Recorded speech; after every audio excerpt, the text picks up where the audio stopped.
তুই নানা ধরনের বিভাজন আছে।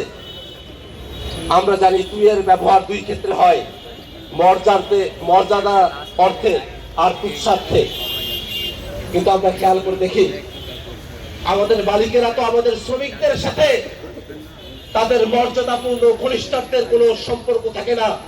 তারা তো ঘনিষ্ঠ সম্পর্ক নিয়ে তাদের সঙ্গে সম্পর্কটা মেনটেন করে না। যখন মালিকেরা শ্রমিকদেরকে তুই সম্বোধন করে তখন তারা ঘনিষ্ঠত্বে করে না, তখন তারা তুচ্ছার্থেই তাদের শ্রমিকদেরকে তুই বলে সম্বোধন করে। এই জায়গাটাতে আমরা বলতে চাই, একজন শ্রমিকের সাথে আপনি যদি সত্যিকার অর্থে ঘনিষ্ঠ হয়ে তুই সম্বোধন করতেন, আমাদের শ্রমিকেরা খুশি হতো। কিন্তু যেহেতু তুচ্ছার্থে তুই সম্বোধন করা হয়, সে কারণে আমাদের শ্রমিকরা তাদের মর্যাদাটা পায় না। শ্রমিকদেরকে তুচ্ছার্থে তুই সম্বোধন করা চলবে না, শ্রমিকদেরকে মর্যাদা দিতে হবে।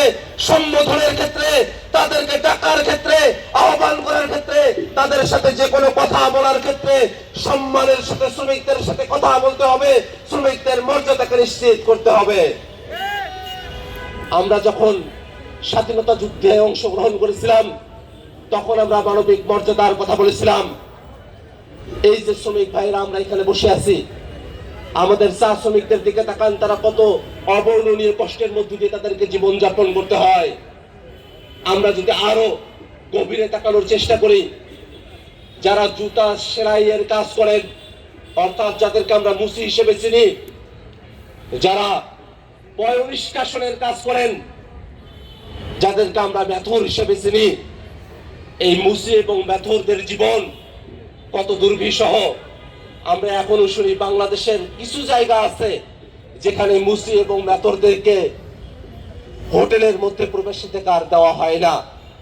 যে প্লেটে সাধারণরা খান, সেই প্লেটে মুসি এবং মেথর যারা আছেন, যারা আমাদের শ্রমিক, তাদেরকে ওই প্লেটে খাবার খেতে দেওয়া হয় না। তাদেরকে একটা পলিথিনে অথবা কলা পাতায় করে তাদেরকে খাবার পরিবেশন করা হয়।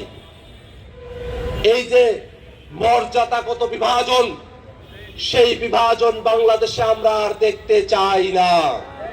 এক্ষেত্রে বাংলাদেশের রাষ্ট্রীয় কাঠামোতে যারা আছেন তাদের বাইরে বাংলাদেশের আপামর জনতার কাছে আমাদের অনুরোধ থাকবে, যারা পয়ঃনিষ্কাশনের কাজ করে, আমাদের জুতা সেলাই করে, আমাদেরকে স্বাচ্ছন্দ্যে বাস করার সুন্দর একটা পরিবেশ দেওয়ার যারা চেষ্টা করেন, তাদের মর্যাদা ক্ষুণ্ণ করা হয় এমন কোন কাজ বাংলাদেশের মানুষেরা সামনের দিনে আর করবে না। এই অনুরোধটা আমরা তাদের কাছে রাখতে চাই। এবং সে কারণেই বাংলাদেশের কাঠামোগত পরিবর্তন প্রয়োজন। বাংলাদেশের প্রশাসনিক কাঠামো, আইনগত কাঠামো, সাংবিধানিক কাঠামো, প্রত্যেকটা জায়গায় যে বৈষম্য তৈরিকরণ করে রাখা হয়েছে, যে ফেসিবাদের উপাদানগুলো রয়েছে, সেগুলোকে যদি আমরা নির্মূল করতে পারি, আস্তে আস্তে সমাজের সর্বত্র এই বৈষম্য বিরোধিতা ছড়িয়ে পড়বে, বাংলাদেশের মানুষেরা সচেতন হয়ে পড়বে এবং 24-এর অভ্যুত্থানে যেমন করে বৈষম্য বিরোধিতার আমরা কথা বলেছিলাম, সে আওয়াজকে জারি রাখা সম্ভব হবে। এই কারণে আমরা বলতে চাই, আজকে মে দিবসের অঙ্গীকার হবে শ্রমিকদের মর্যাদা ফিরিয়ে দেওয়ার অঙ্গীকার। আজকে মে দিবসের অঙ্গীকার হবে শ্রমিকদেরকে ন্যায্য মজুরি দেওয়ার অঙ্গীকার। আজকে শ্রমিকদের জন্য আমরা ন্যায্য অংশীদারিত্ব হিস্যার কথা এই মে দিবসের আলোচনা থেকে আমরা ব্যক্ত করতে চাই। আমাদের সংসদে এটাই সত্য, অধিকাংশই মালিক পক্ষ। আমরা চাই আপনারা যারা মালিকেরা আছেন, আপনারাই সব থেকে ভালো জানেন শ্রমিকেরা কোন জায়গায় কষ্টে আছে, এটা আপনাদের অজানা নয়।